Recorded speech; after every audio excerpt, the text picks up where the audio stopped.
Hello everyone, and a very warm welcome to our highly anticipated webinar on OKRs and the X Factor, Unleashing Extraordinary Success Through Human Power. Good to see all of you joining us today. I'm hoping few more attendees for our today's session, so we can just wait couple of minutes for them to join and then we can start.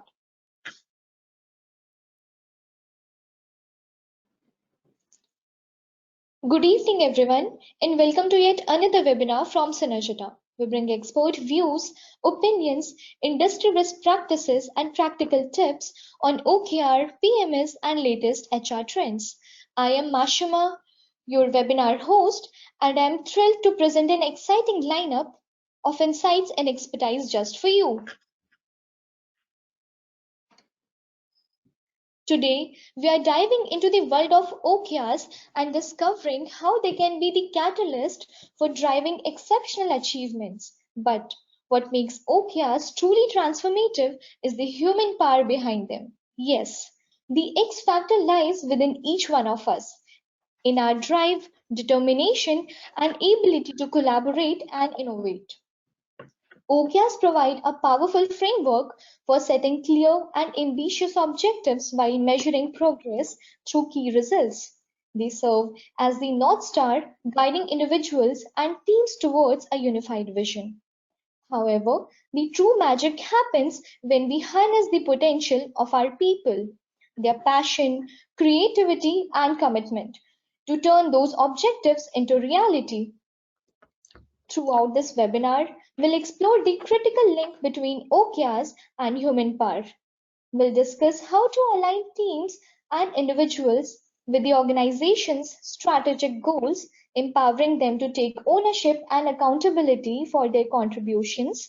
By recognizing and nurturing the unique strengths of each team member, we unlock a collective force capable of overcoming challenges and delivering extraordinary outcomes. Today, I feel very privileged to have our distinguished speaker with us, Richard Russell. With his extensive experience at Amazon and Google, has witnessed firsthand the impact of combining OKRs with the human element. As an independent OKRs and executive coach, he has been instrumental in guiding executive teams of high growth technology powered companies towards unparalleled success. During this session, you'll gain valuable insights into practical strategies for implementing OKRs effectively, fostering a culture of collaboration and innovation, and enhancing team dynamics. We'll explore real-life success stories that highlight the remarkable achievements made possible through the synergy of OKRs and human power. Remember, every person in your organization holds the potential to be driving force behind extraordinary success. By tapping into this human power, we open doors to new possibilities, breakthrough innovations, and game-changing results. So let's embark on this enlightening journey as we uncover the key to unleashing extraordinary success through the combined force of OKRs and the X factor of human power. Before starting before starting the session, here are a few housekeeping instructions. In case of any questions, please type them in the chat window located beside the presentation panel. Throughout the session, we'll be actively gathering more questions from participants. We will try to diligently address each of these questions and offer comprehensive answers during today's session. In case if you do not receive answers to your question today, you will certainly receive answers via mail very shortly. Thank you for your participation and enjoy the session.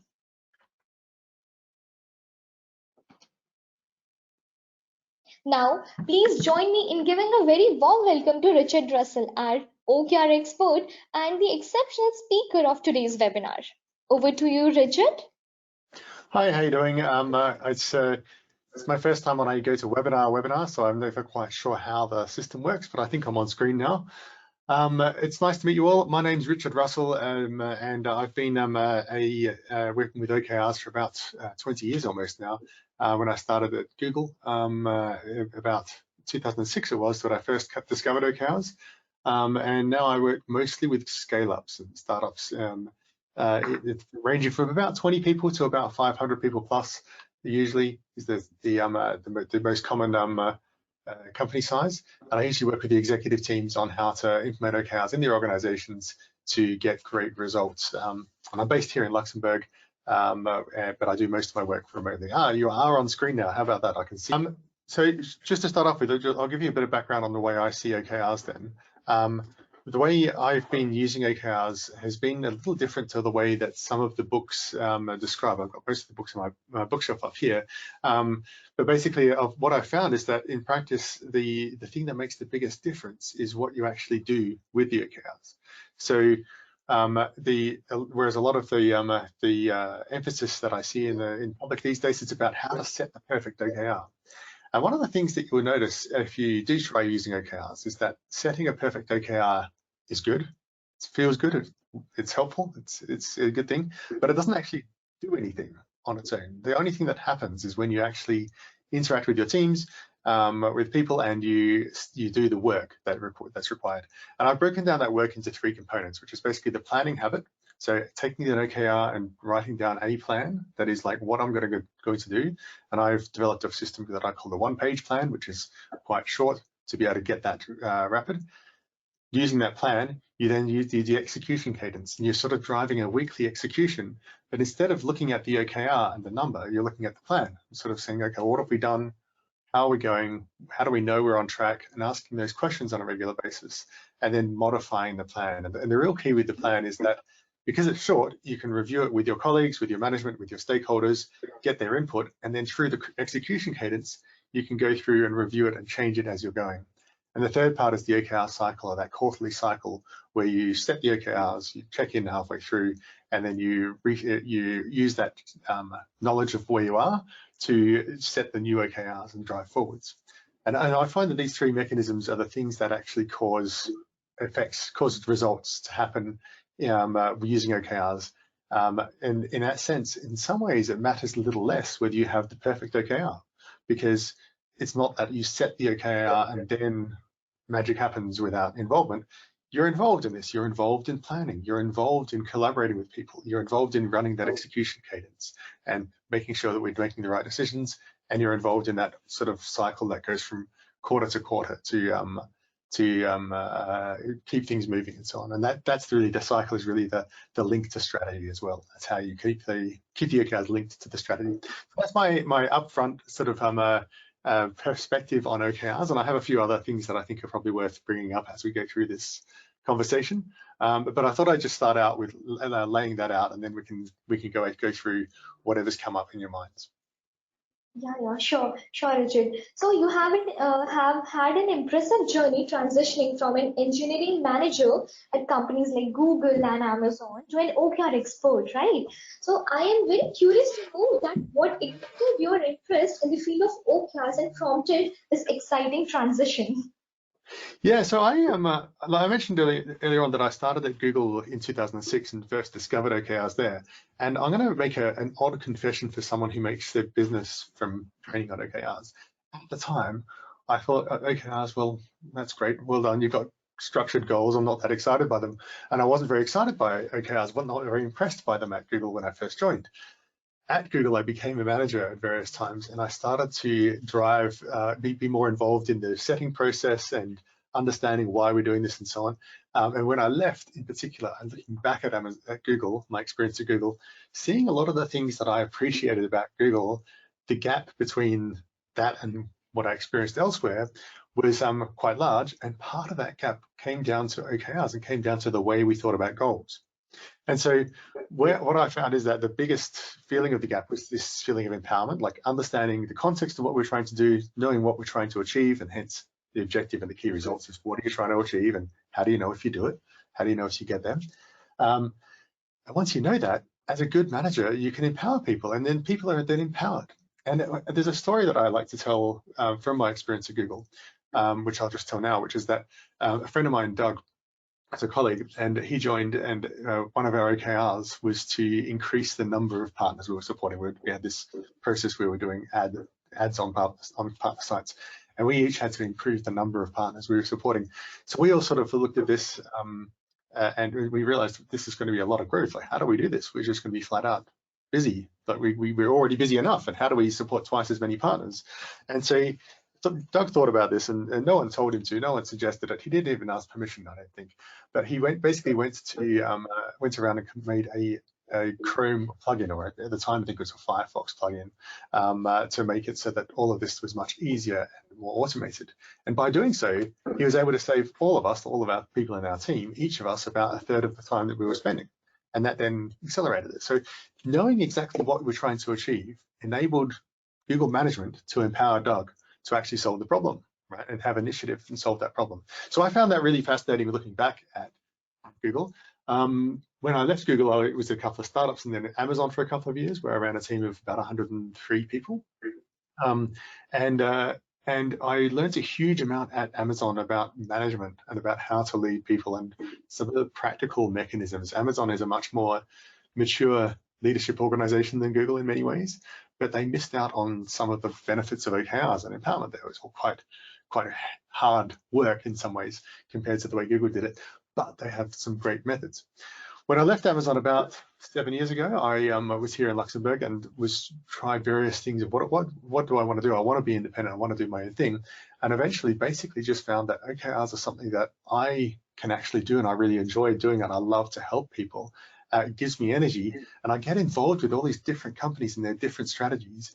Yet at the same time, I don't have the pain of being the actual executive doing the work. So I get energy from my customers, who are the executives and the managers who are doing the work. I get to be involved in that, and I get to help them. And the work that I do multiplies their impact, multiplies their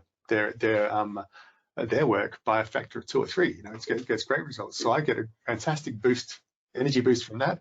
I don't have the problem of being an executive, which I don't like doing. I like to teach, I like to help people. And I've just found that it really works. It really is a high value thing that I can do. And I happen to be one of the few people, especially in Europe, but the few people around who really understand startups and OKRs at the same time. So that's what I focus on. So I hope I realize that's a bit of a long answer to the question, but hopefully that covers everything. No, Richard, it's your journey from an engineering background to an OKR expert is really fascinating. Now, yeah, we'll move to our next question. So, in your experience, what are the key benefits that organizations can gain from adopting OKRs, and what are the common challenges they might face during the implementation process? Yeah, so the benefits that they're really looking for, that companies are looking for, are usually people actually phrase this in terms of the pains they're wanting to solve, because pains tend to be a bigger motivator than looking for benefits. And you know, the benefits are often like about focus and alignment and commitment and tracking and things like that. How do I know I'm getting results? But that's not usually enough to motivate real change. So what I found is that people are really looking to solve problems, right? And as a startup, what tends to happen, I'm not sure whether you and the people on this call here, there are people watching who have heard of Mikitani's rule, but Miki Mikitani is the founder of Rakuten, the biggest e-commerce company in Japan. And he has this sort of saying that's like known as Mikitani's rule, which is every time you triple in size, everything breaks. Right? And as a startup, especially in the scale up, when you have venture funded and you're growing rapidly, and you go from 10 people to 20 people to 30 people to 50 people to 200 people, and you keep growing like that, every time you grow a significant amount, everything breaks. And what that means is not just things like your expenses system and your payroll system and how you're doing tasks and all that sort of stuff in your organizational structure, but how you're managing and how you're communicating with people tends to break. What works when you're 10 people in one room doesn't work when you're 50 people, and there's some people who are remote, and there's 2 layers of managers, and they're in different rooms, and we can't all get together and have a conversation about everything, because it just takes too long. So this transition from going from a smaller number of people to a larger number of people, and suddenly realizing that I need to get all of these people on the same page and help them understand something and empower them and trust them, so that they can be empowered, is a problem, and that's what we're trying to solve. The second thing that often happens in that situation is that we've gone from this product market fit discovery, like trying to do the search, if you like, to when you're trying to find a business model, identifying a business model, to executing and scaling that business model. And that's a big transition, because you're going from like searching and discovering and experimentation to now executing and building, and it's a very different set of skills. So a lot of the managers, a lot of leaders struggle with that transition a bit. And so that's the pain that people are having, and the benefit they're looking for, therefore, is how do I get people all on the same page? How do I stop people from going off in different directions? How do I fight the lack of focus that we have? Because we have so many ideas here, but we've got to actually execute. And how do we get this execution happening? And the pain that often happens is usually somewhere between micromanagement and vague visions, right? What's happening is like we've got this vision that we're sort of what we're trying to achieve here, some sort of strategy that people talk about, but it's too vague and it doesn't give me enough information to know exactly what to do. And on the other hand, managers like to tell all the tasks to do, which is like the micromanaging, and then it doesn't give me enough freedom to know how do I innovate and how do I get that situation like Doug coming up with the ads toolbar. So that's really the benefits they're looking for, and the challenges in implementing.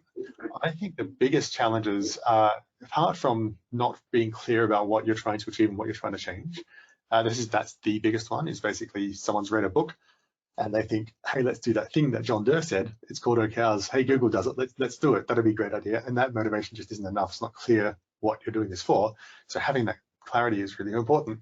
But beyond there, the biggest challenge that I've found my customers facing is overcomplicating OKRs. And so when you're in a situation where everybody has a set of objectives and a set of OKRs, and every manager and every person has them, and then we've got this coordination challenge between different layers of them, and then as a regular person working in the organization, I've now got 3 layers of managers, each with their own OKRs, and I've got my OKRs, and I've got my product OKRs, and I've got my stakeholders. What do I do? It's really confusing. And so that's the biggest problem that most organizations come up with. The solution to this, of course, is to simplify. And the challenge usually is that simplifying is quite difficult because it means saying no to things, but that's actually the way you win. So that's the biggest challenge that I've found. Occasionally you do come across organizations where there's some resistance as well. And I find that that's often because they've come from a place where they've tried using OKRs before, and they've tried it in an excessively complicated way. And that's what I help them solve. Yeah, absolutely. The benefits of adopting OKRs are immense, but I agree that organizations might face some challenges during the implementation process, and I'd love to hear more about how does the alignment between OKRs and the capabilities of individuals contribute to achieving extraordinary success within organizations, and how does this combination empower and drive teams to excel in their pursuits? So I think that if I'm understanding the question correctly, we're basically talking about the setting up OKRs so that they maximize the ability of people to contribute. And I think the best way of thinking about this is actually Stephen Bungay is a writer who wrote a fantastic book called The Art of the War. No, what's it called now? I've forgotten the name of the book now. It's just slipped my mind because I'm quite confused with another book. Stephen Bungay is the name. Anyway, he basically writes about change and how you do change from a military perspective.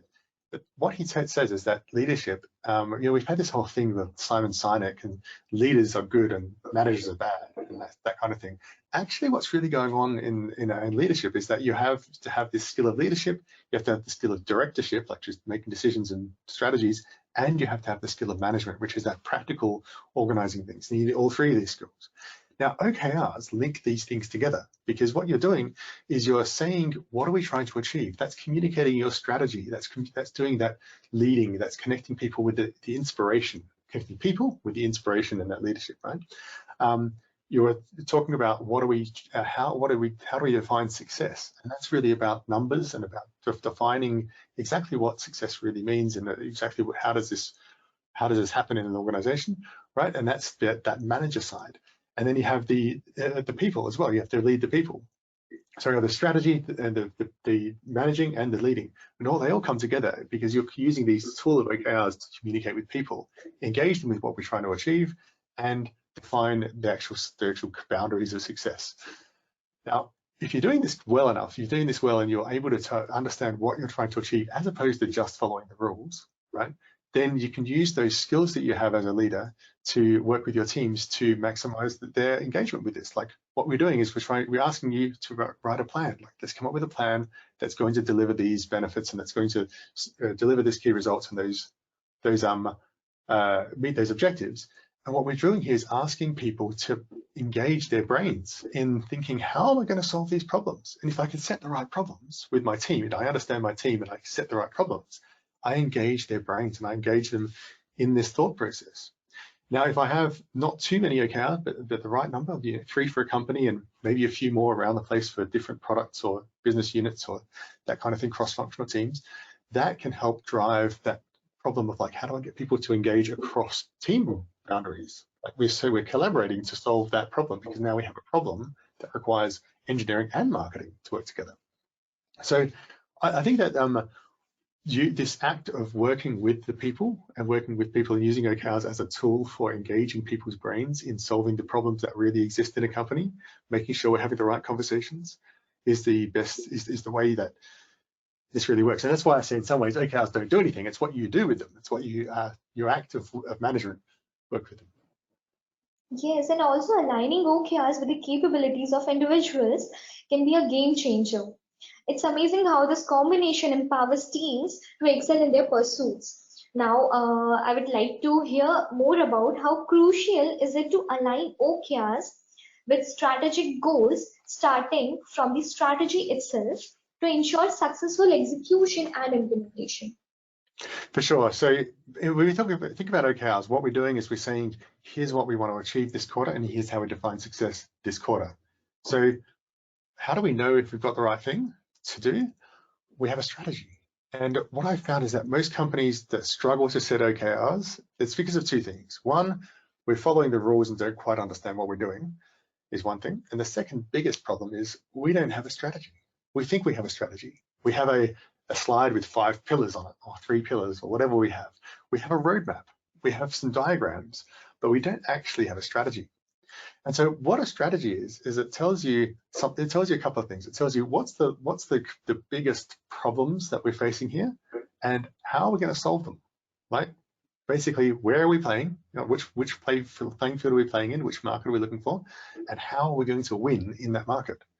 And what that means is, once you have a strategy and you have sort of like, here's what we're going to do, now we can say, well, in that case, we need to set these particular kinds of OKRs this quarter in order to deliver that strategy. And now we know what problems we're trying to change to do this. So aligning with a strategy is critical, because otherwise you're not doing the thing that you should be doing, right? So you have to have the strategy, know what you should be doing.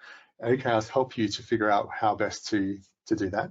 OKRs help you clarify to people what to do. If you're using OKRs to decide what to do, you're probably missing the strategy part. So you do the strategy to decide what to do. OKRs help you implement that. One other thing that I think is really relevant to this concept of the strategy and so on is that strategy is usually about change. Like, how are we changing from where we are to where we need to go?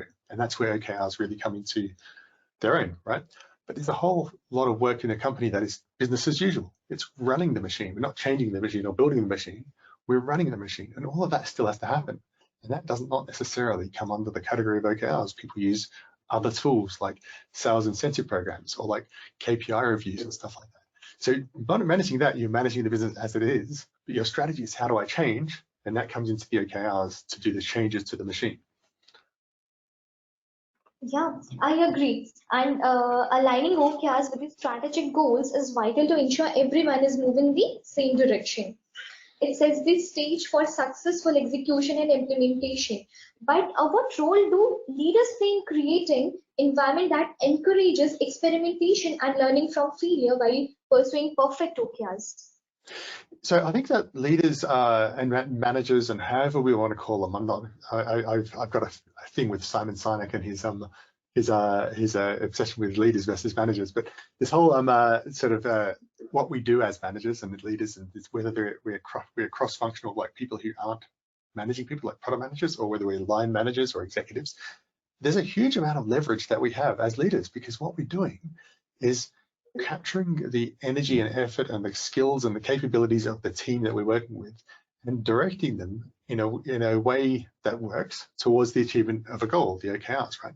So we're doing this, we're creating this environment, we're giving them context, we're giving them the right set of problems so that all of those interactions work well and they go towards a goal. It's not just about making what individuals work well, it's about making a team work well, making this team work well with that team.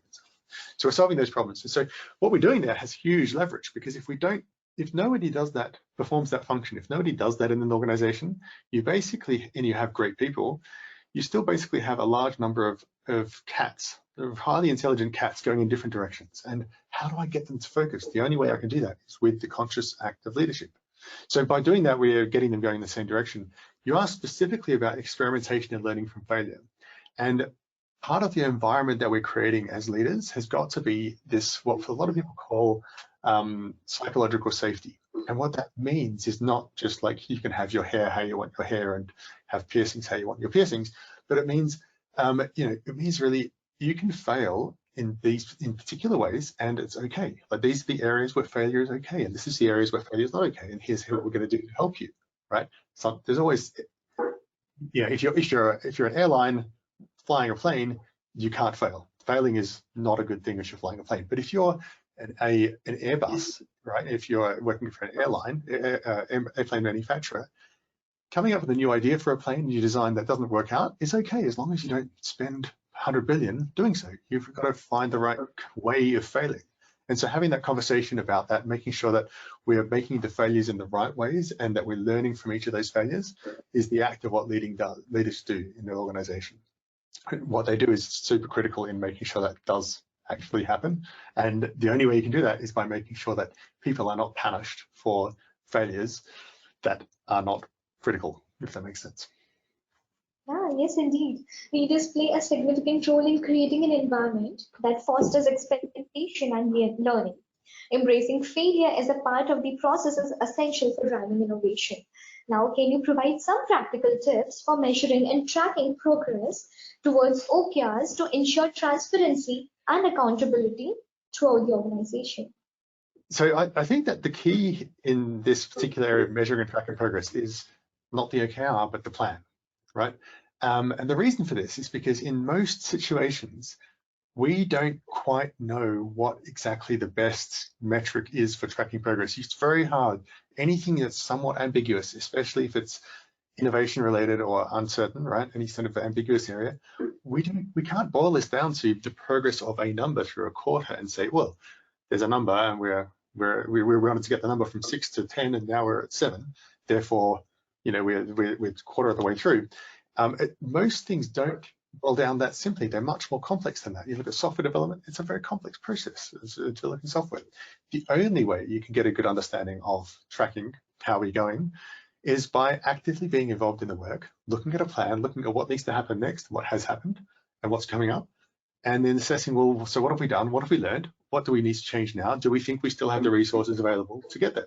Right? And it's always about human judgment. This is where humans come into play. We're using OKRs to focus our attention on what we need to do, but we're not trying to automate or replace that human judgment. We're actually elevating human judgment to the point where we can engage our brains in actually trying to solve the real problems that we're facing and accelerate progress. So that's about measuring and tracking progress. When we talk about transparency and accountability, again, managers who are actively involved in the situation here, if you're actively involved, you gain trust. You need to gain that trust. You need to create that safe space and gain that trust, but you have to be actively involved. If at the end of the quarter, you get to the end and all you can look at is a number, you don't know the context and you're not going to be able to make any credible sense of accountability or transparency. You have to be involved in this, but the act of being involved then means you've created transparency. And then at the end of the quarter, when we say, here's what we achieved and why the gap, what's the learning that we have from this, now we have accountability and transparency for the whole company. We don't need to beat people up for missing a goal, because maybe it was just a really ambitious goal. Maybe there's an unexpected obstacle along the way, and you have to be involved to actually understand that.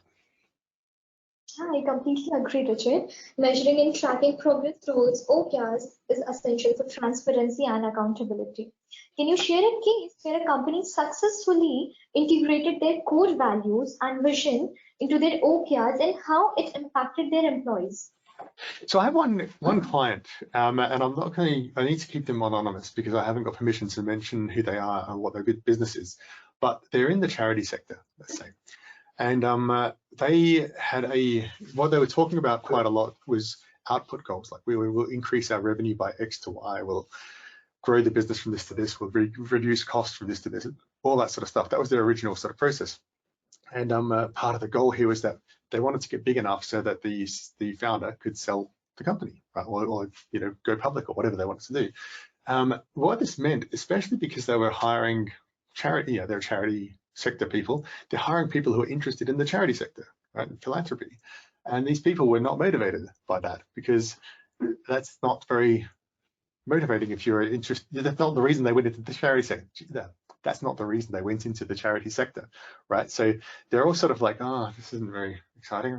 Maybe we should go back to a proper charity. And so what we did is we worked out that what's the real reason we exist here, and we linked the OKRs back. Well, first of all, we did some work on strategy and vision, and this really came down to what are we here to help?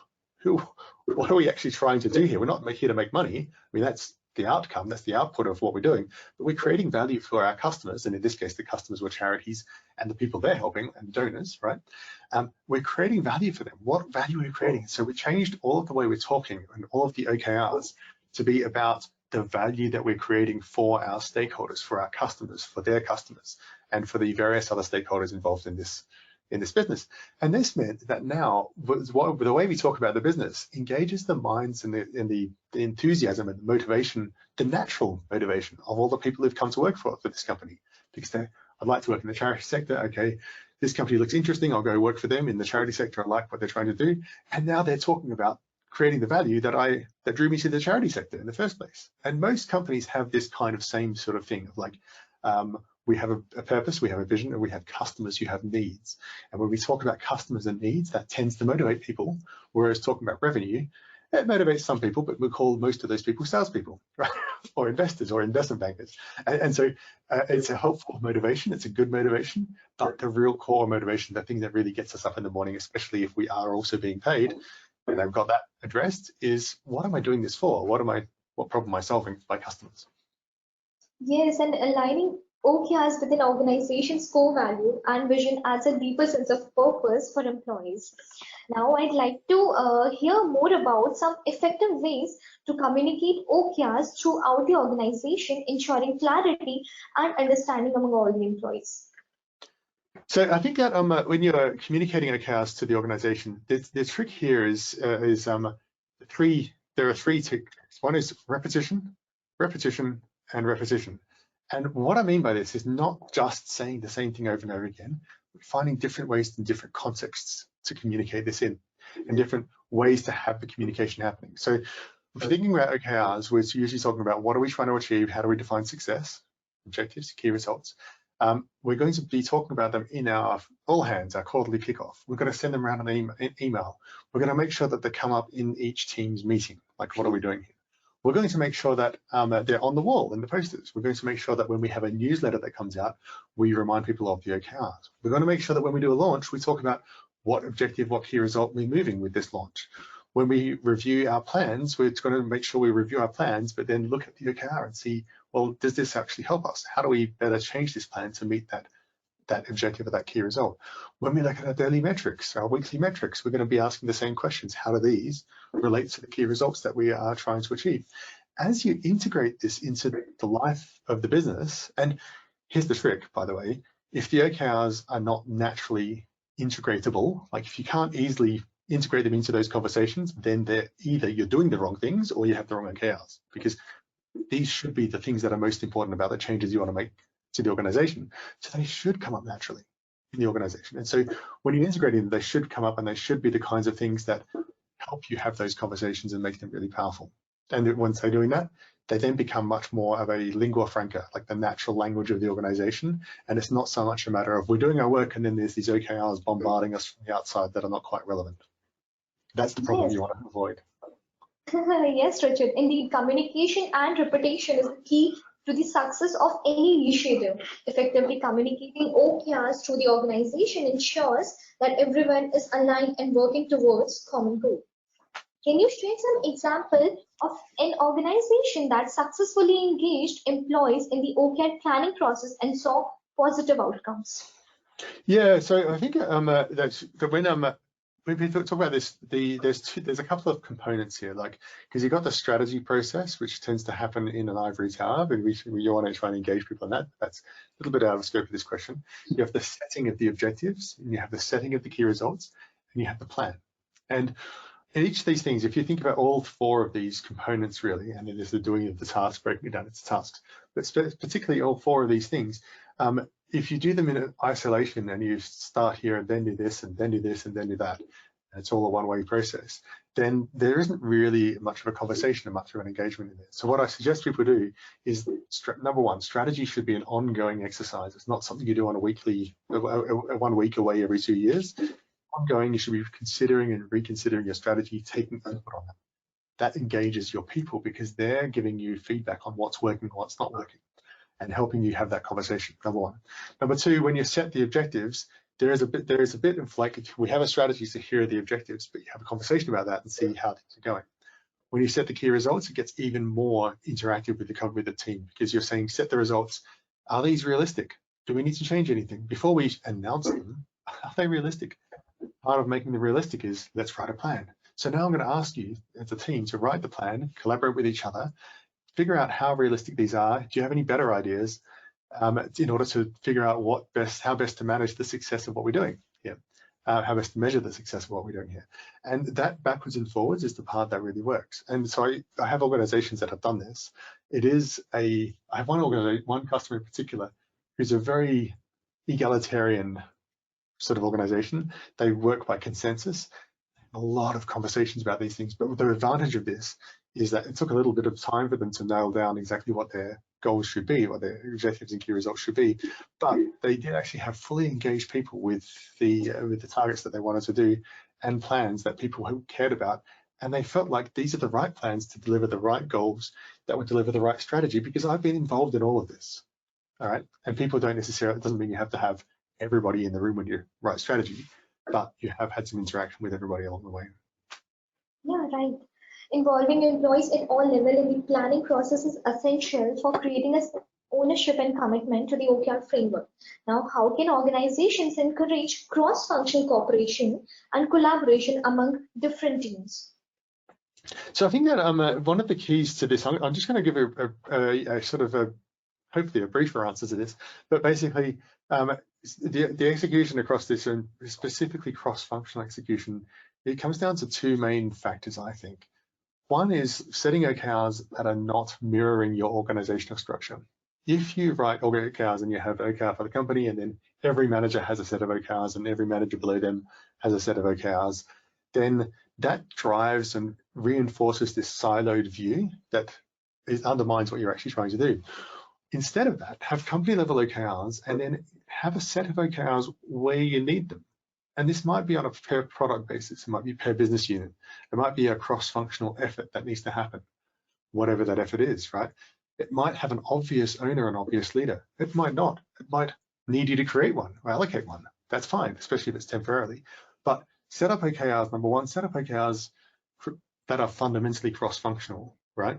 Because that helps break down the silos in the first place. The second thing that really helps with this is that planning process. And doing the planning, like coming up with a plan and collaborating across teams with the plan. So as an example, if we had a plan that was like, if we had a key result, let's just say this key result was to launch a particular product for a market or something like that. It's some sort of involved a new launch, right? You have to write a plan for this. This is going to involve engineering and product and customer service and marketing and sales and every part of the company. And I want to see all of the people in the company collaborating to write that plan, review that plan, or review each other's plans. And as a leader, my job is to make sure that they have done that. So I'm going to ask the question, head of engineering, what do you think of marketing's plan? Do you have any questions? Do you understand it? Or hey, head of sales, what do you think of the product plan? You know, what's going on here? Do you have ideas? Do you have criticisms?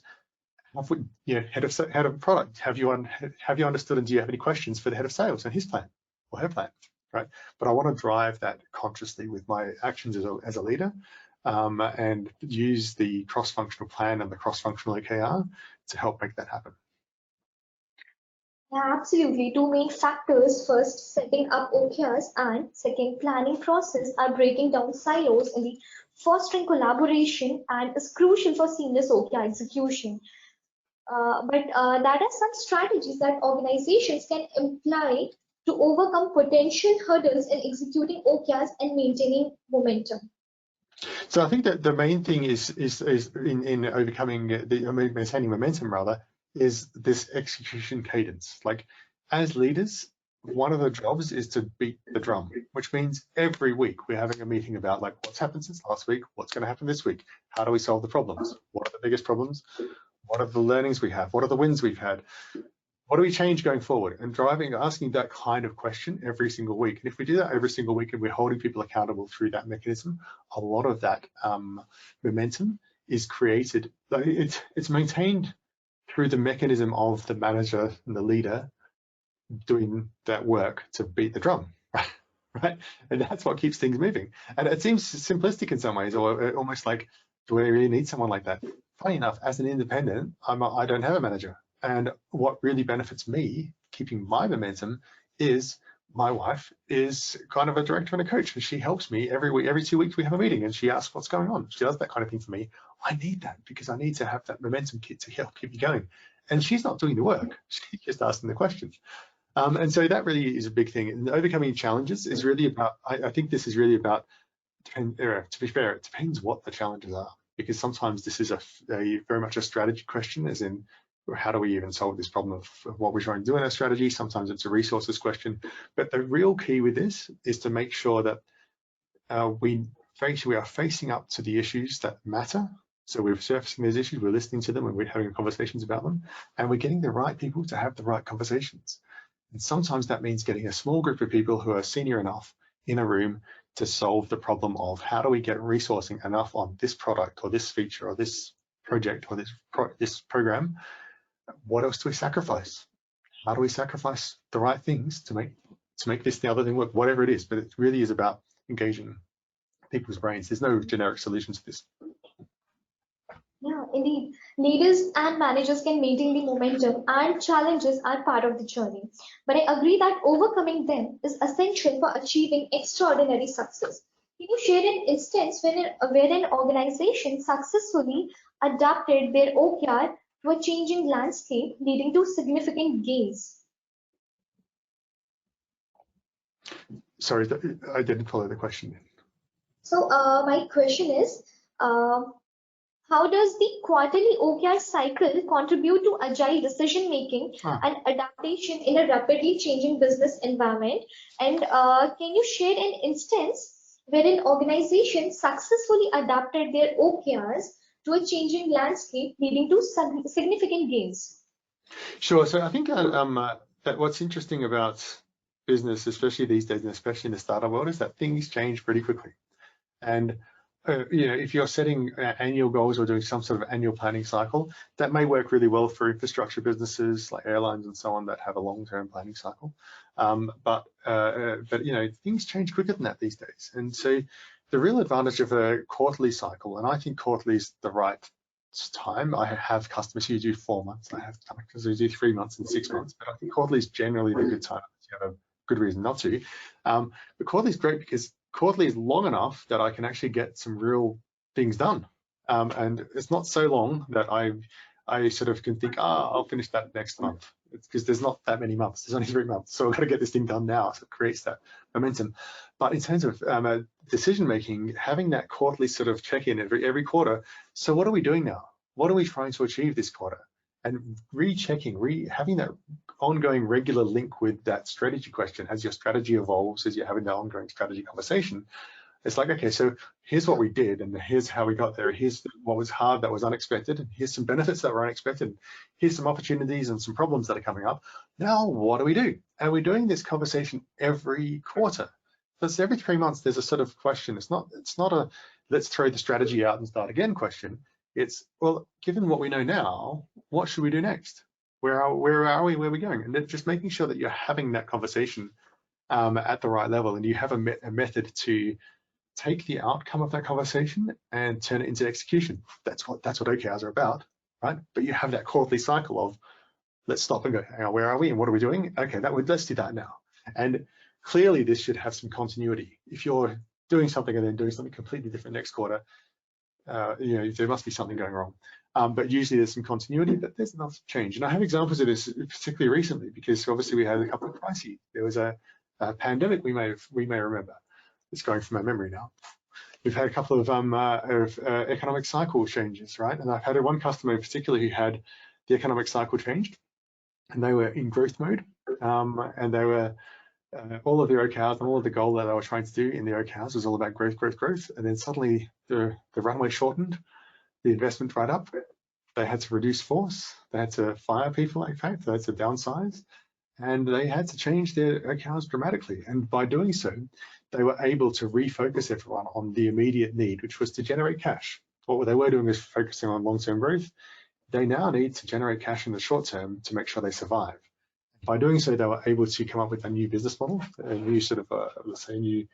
Actually, it was pretty much a new business model. It's not a completely innovative thing, but just a new angle for their business with a new way of generating money that generated quite a lot of money with good margin and was able to help them survive that downturn.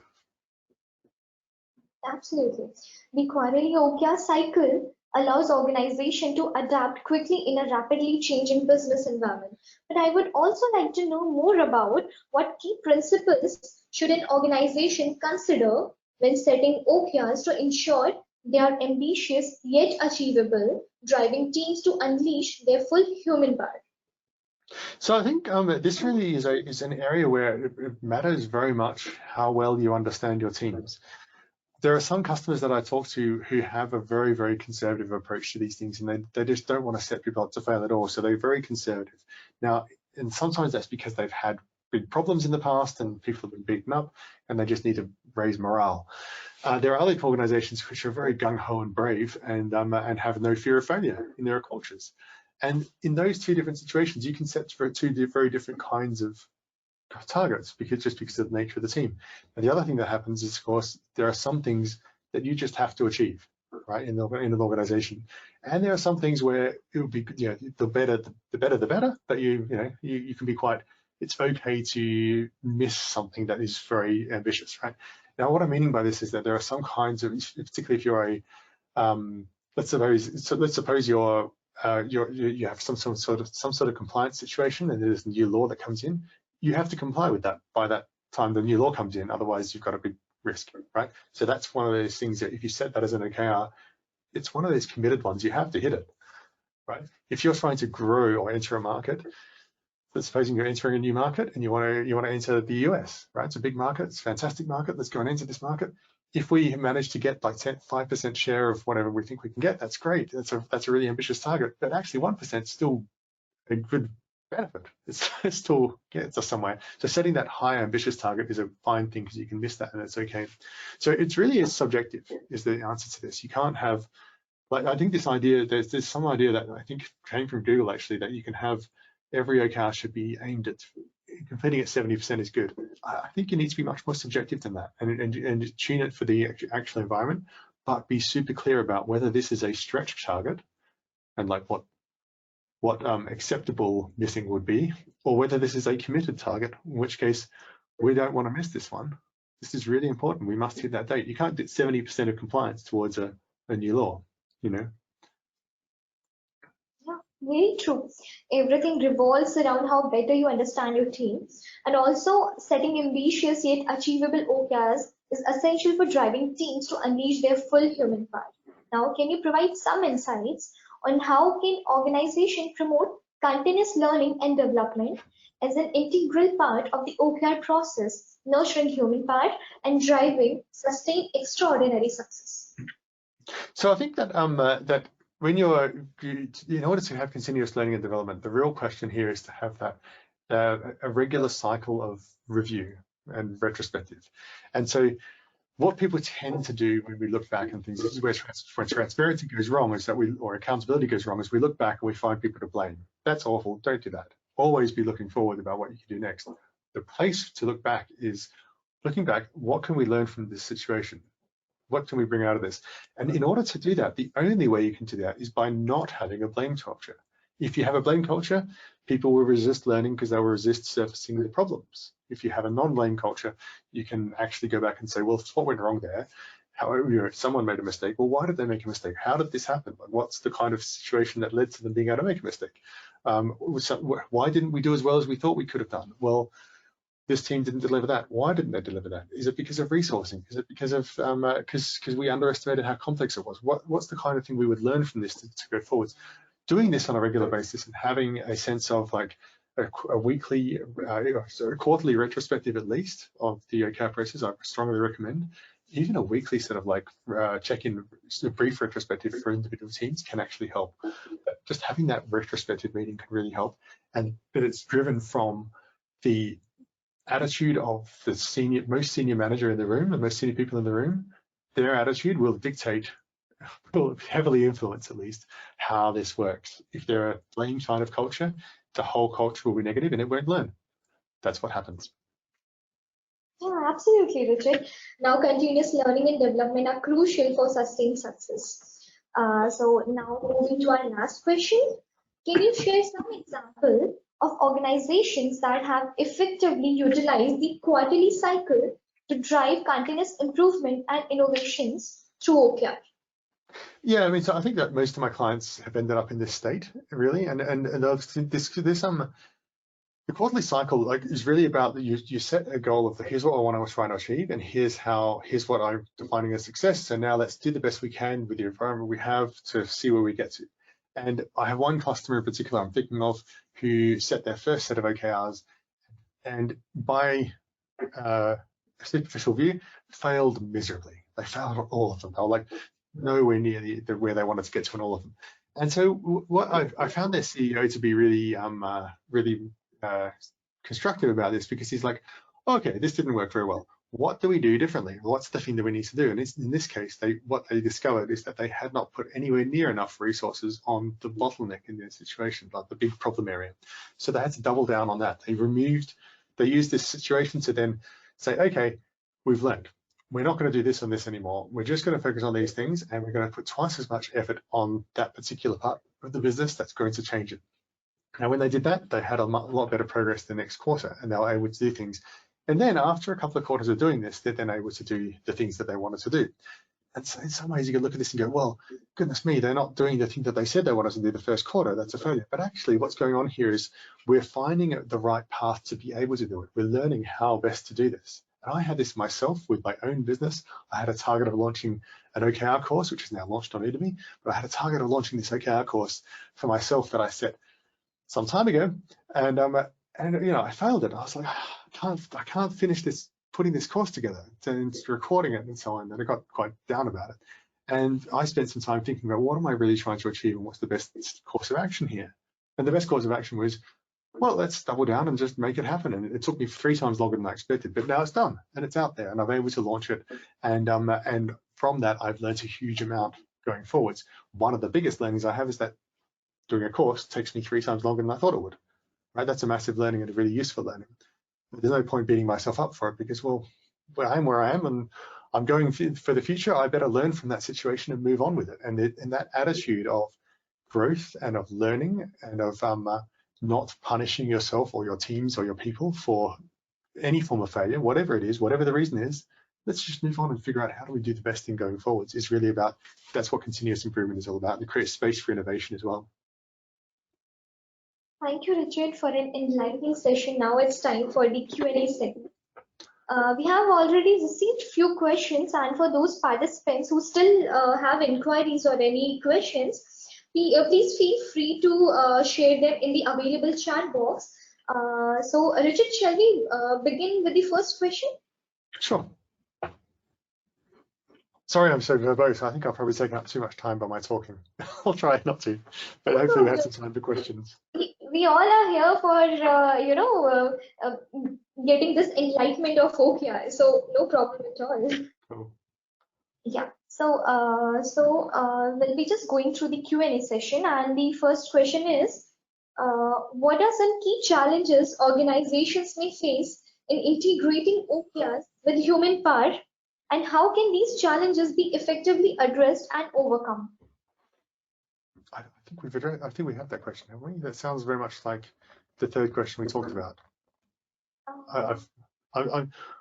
I think that's the same as the third question. So I suspect that one must have been asked before we got to that question, because we did talk about Yeah. that. Okay, so we'll take the next question. So next question is any standout example of creativity driving exceptional OKR outcomes? Could you repeat the question? Any Example of, standout example of creativity driving exceptional OKR outcomes? yeah. So I think that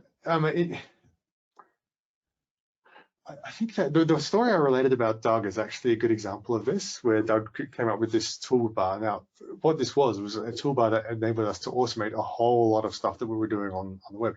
But what I think is interesting here is that one thing I'm just going to comment here is that OKR outcomes is an interesting term, and I think that you can, if you were to ask this question a little differently, you'd know what the answers were, right? The question really is about what are the business outcomes that we're trying to drive, because an OKR outcome isn't of any value unless it's a business outcome. So I don't really mind, frankly, if my clients use OKRs or not, or whether they call them OKRs or not, or whether they modify the program or whatever they do, it doesn't really matter. As long as they're able to help them set some form of goal and define success, and then plan something to execute it and deliver it and create space for innovation.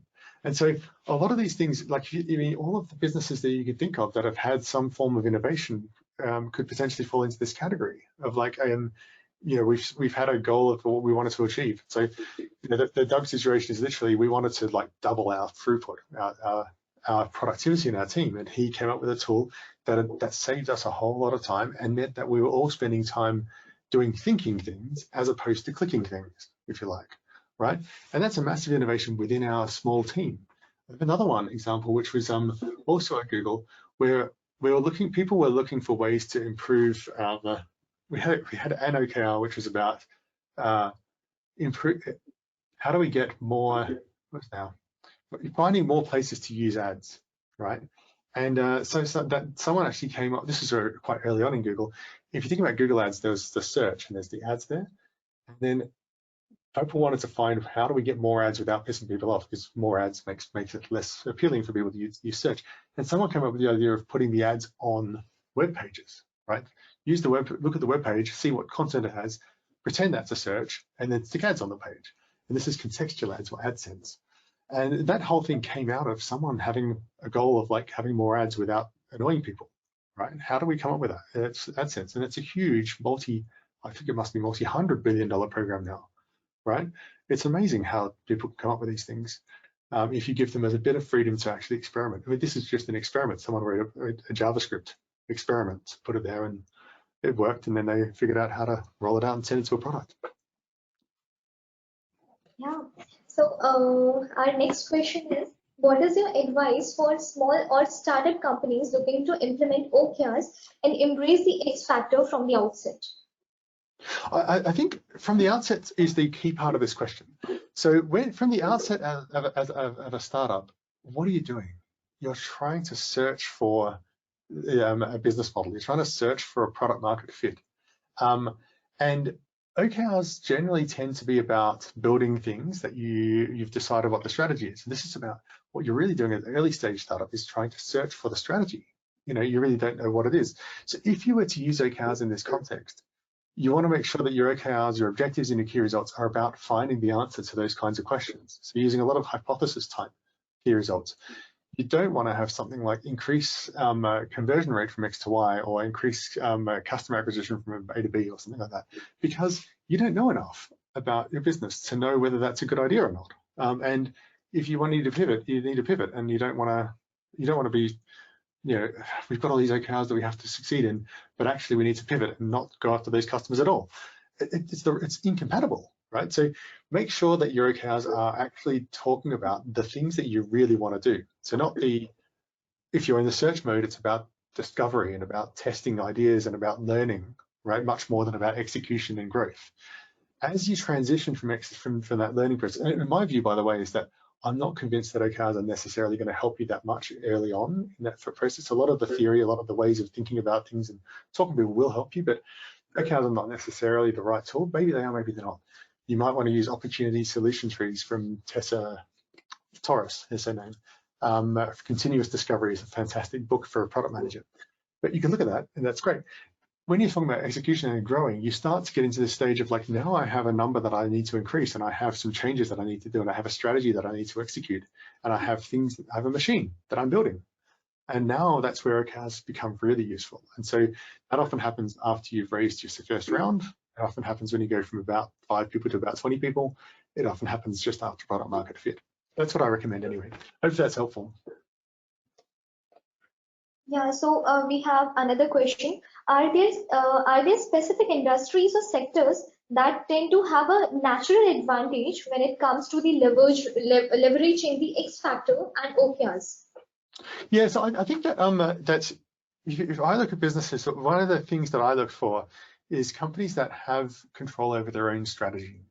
And for example, if I'm running a McDonald's, right, I've got the strategies given to me by McDonald's, the operating playbook's given to me, the rules are given to me, I have a very specific way of marketing, I have a set of products that I can sell, and I run a McDonald's franchise. OKRs are not going to make a massive difference to me here, because actually mostly about running a McDonald's franchise is about execution and about doing the same thing over and over again. And mostly I need metrics, and there's a defined way of running that business that's relatively simple. And even if I look at having my own, dry cleaning business, it's not a franchise necessarily, but I come up, there's a set of rules, and we operate like that, and we just keep operating. And it's not necessarily a huge amount of change or innovation or strategy development there. It's an existing known business like a hairdresser or that kind of thing. When you get to a point where you're actually controlling your strategy, you're doing innovation there, strategy and innovation are the same thing, right? There's different ways of looking at the same thing. But basically, when I'm in control of that and I'm able to do this, and my rule of thumb is that if you have product managers, you're probably in this space, but there are plenty of other companies that are as well. The more of that you have, the more likely this is going to be useful to you. If your business is a massive factory and you've got 100 people building widgets, there's only a small area that's really applicable to, because I don't need to manage my team of people working in a factory with OKRs. I need to manage them mostly with like operational kind of work with KPIs. And I have a small number of people that I'm going to have impact on changing that machine. So think about that, it's really useful in the changing the machine part of the business. Yeah, so Richard will be taking the last question of this session.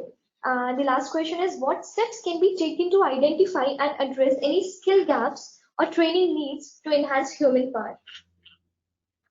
Well, so I think this is a fundamental question about of people management and of managing, right? So this is like, if you've got to remember, as a company, as a leader, as a manager in a company, the job that you have is to deliver the best results. And if that means changing your people, change the people, right? Your job is not defined by growing the people. That's a useful part of your job. It's a very good thing to do. It's something I would encourage you all to do. But if the best way to get the result is to change the people, change the people. That's okay. That's part of the job, right?